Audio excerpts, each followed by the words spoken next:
There is no anger in the sea, nor kindness. It simply is.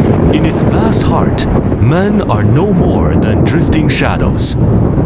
The cook, clumsy but hopeful, bailed frantically. The oiler, strong and silent, rowed with grim purpose. The captain, wounded but unbroken, gave steady orders. The correspondent, a thinker trapped in chaos. The cook sat in the bottom and looked at the 6 inches of boat which separated him from the ocean. God, that was a narrow shave. The oiler steered with a thin oar that often seemed about to snap. The correspondent rowed and watched the waves and wondered why he was there. The injured captain lay in the bow, sunken in that deep dejection and indifference which comes after disaster. He saw the 7 faces and the white-top mast swinging in, the gray dawn, and then disappearing. South a little, Billy. South a little, sir. The cook and the correspondent argued the difference between a house of refuge and a life-saving. They'll see us and come out in boats. Who see us? There's no crew at a house of refuge. Anyway, we're not there. Each wave was a hill, from which they could see a broad, tumultuous expanse of sea. Lucky it's an onshore wind. Otherwise, there'd be no chance. What do you think the chances are? They coughed and cleared their throats. Each slaty wall of water shut all else. From view, there was a terrible grace in the movement of the waves. They came in silence, save for the snarling of the crests. The birds came very close, their black bead-like eyes fixed silently on the men. They were uncanny and sinister in their unblinking scrutiny. The captain gently and carefully waved the gull away. You look as if you were made with a jackknife. The birds struck their minds as being somehow gruesome and ominous. It was easier to steal eggs from under a hen than to change seats in the dinghy. Look on now. Steady there. The brown mats of seaweed appeared stationary, telling them they made slow pro. The captain cautiously reared in the bow and said he had seen the Mosquito Inlet lighthouse. I also saw it. At last, from the crest of a gentle wave, the correspondent swiftly scoured the horizon. Didn't he see anything? If this wind holds and the boat don't swamp, we can't do much else. Squib water cook. All right, Captain. They were friends. Friends. In a curiously iron-bound degree. The hurt captain spoke always in a low, calm voice. They spread the captain's coat on an oar for a sail. The oiler steered, and the little boat made good way with new rig. From the top of each wave they could see land, a long black shadow on the sea. Probably opposite New Smyrna. They abandoned that life-saving station about a year ago. Really? They rowed reluctantly, suffering a bodily depression. Rowing is not entertainment at all. Take it easy. Boys, save you strength. That must be a house of refuge, said the cook. There should be no other ships going ashore before us to report the accident, right? We may not make it to the lighthouse. Billy, turn the bow of the boat a little north. North a little, sir. The correspondent found 8 cigars in his pocket. 4 were wet, but 4 were perfectly good. Somebody found 3 dry matches. Their backs had become used to circus-like balancing in the wild boat. The 4 waifs in the boat puffed at big cigars and smoked with the grace of men on a lawn. Cook, doesn't seem to be any signs of life about your house of refuge. The land slowly rose from the sea. It's strange. Why haven't they seen us yet? Funny they don't see us. We're definitely going to capsize. The lightheartedness had faded. Bitterness clouded their minds. We must make a try for sure ourselves. If we fail to make it ashore together. If I am going to be drowned, why was I allowed to come this far? Each seemed about to smash the dinghy and drown it in foam. The surf roared with a deep, booming note. This boat won't live 3 minutes more in this surf, and we're too far out to swim. Go ahead. The boat tossed toward deeper water, and for a time the men sat wordless. There was considerable silence as the boat bumped over the furrowed sea to deeper water. They should have seen us. The oiler rowed, and then the correspondent rowed. Did you ever like to row, Billy? No, hang it. Look, there's a man on the shore. He's waving at us. We're saved. A boat will be here in half an hour. They tied a bath towel on a stick and waved it frantically. What is he doing now? He ran away again and was still looking at us. A man waved his coat wildly. Another came riding on a bicycle. Is that a ship or is it a carriage? It's an omnibus. He just stood there and kept his coat revolving like a wheel. Does he think we are fishing? Why don't they bring a boat instead of playing like fools? Why doesn't he give us a real signal, something definite? Just spinning that coat around with an idiot. More people are coming, but they do nothing. Well, they've seen us. They'll send a boat soon. At least they had seen us. What if we have to stay out here all night? The man waving his coat blended gradually into this gloom. I'd like to catch that chump who waved the coat. If I am going to be drowned if, I am going to be drowned if, I am going to be drowned. The 7 mad gods who rule the sea. Why was I allowed to come thus far and contemplate sand and trees?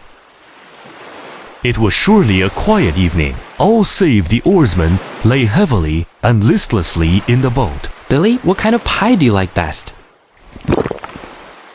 Don't talk about those things. Blast you. I was just thinking of ham sandwiches. These 2 lights were the furniture of the world. Will you spell me for a little while? Sure, Billy. He seemed to go to sleep instantly. The waves had finally quieted down. The surf no longer roared. The rower's task was to keep the boat headed into the waves. Often one had to wait till the sea towered before discovering it.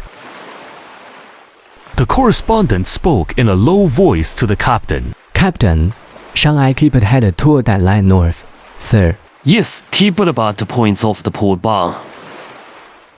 The cook had tied a lifebelt around himself with a piece of rope. It was like an oven of comfort. When the correspondent stopped rowing, he immediately lost the movement of the oar. They were the babes of the sea, a grotesque rendering of the old babes in the wood. Suddenly there was a booming, and the water came in like a river. The oiler sat up, blinking, and shook with the new cold. Oh, I am sorry, Billy. All right, old man. The wind came up sharply over the sea and struck him with a cry of universe. A long, glowing trail in the water, like a blue flame, was like a jaunt blade. A black fin passed like a ghost close to the boat, leaving a luminous trail. The correspondent wondered if the captain had dozed too. Though it seemed unlikely, the wind came up sharply over the sea and struck him with a cry of the universe. There was none to offer him a sympathy of it. He muttered something. The thing remained about the boat, at times near or far, and swished with a menacing tune. If I am going to be drowned, if I am going to be drowned, if I am going to be drowned. He had a great desire to knock down the temple or throw bricks at the temple.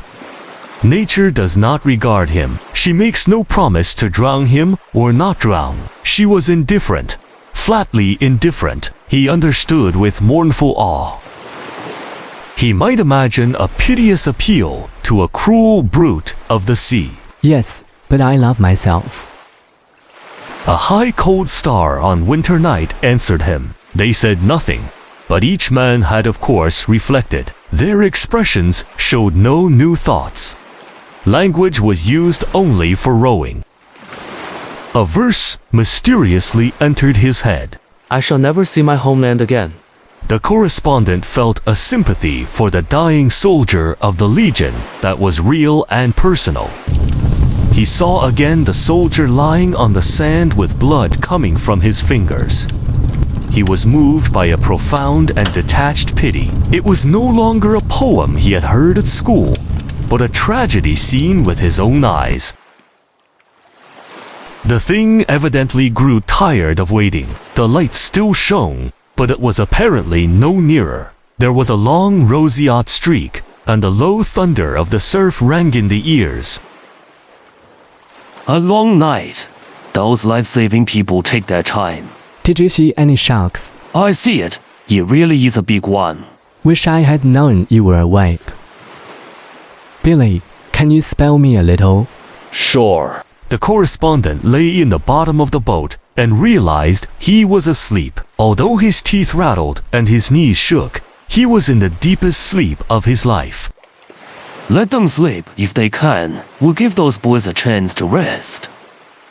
The boat is drifting in too close to shore. We've got to pull it out to sea again. The captain handed him a bottle of whiskey and water to bring back warmth. If I ever get ashore and anybody shows me a picture of Oz again, I will beat him up. Nature was indifferent. She was coldly indifferent. He imagined starting over again, with courtesy and grace in social moments. The shore dawned slowly. A white windmill rose from among black cottages. If no help is coming, we better try for the shore. Better roll the stern first. The boat climbed a wave and then toppled. Water came from all directions. Scoop water, 过过, scoop water. The next wave is the last one. Jump clear of the boat when it swamps. The third wave moved forward, huge, furious, implacable. It engulfed the boat. The correspondent held a piece of lifebelt to his chest with his left hand. The coldness of the water was tragic and sinister. It was colder than he had expected. He saw the oiler ahead, swimming strongly. The cook was near. The captain clung to the overturned boat with his one sound hand. He slid down the wave as if he were on a toboggan. It was as if a picture in a gallery hung on a wall was real. Am I going to drown? Can it be possible? He saw the man, running and stripping, leap into the sea and stride through the surf.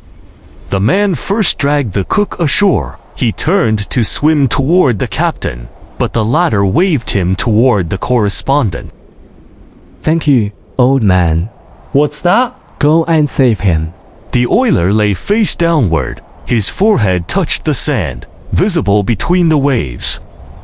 He fell, striking the sand with each particular part of his body. It was as if he had fallen from a roof. The men are holding blankets, clothes, and wine bottles, and the women are holding coffee pots. They carried him tenderly and laid him on the sand. There was a hush. He was given to the shore with reverent silence. And they felt that they could then interpret the meaning of the great sea's voice.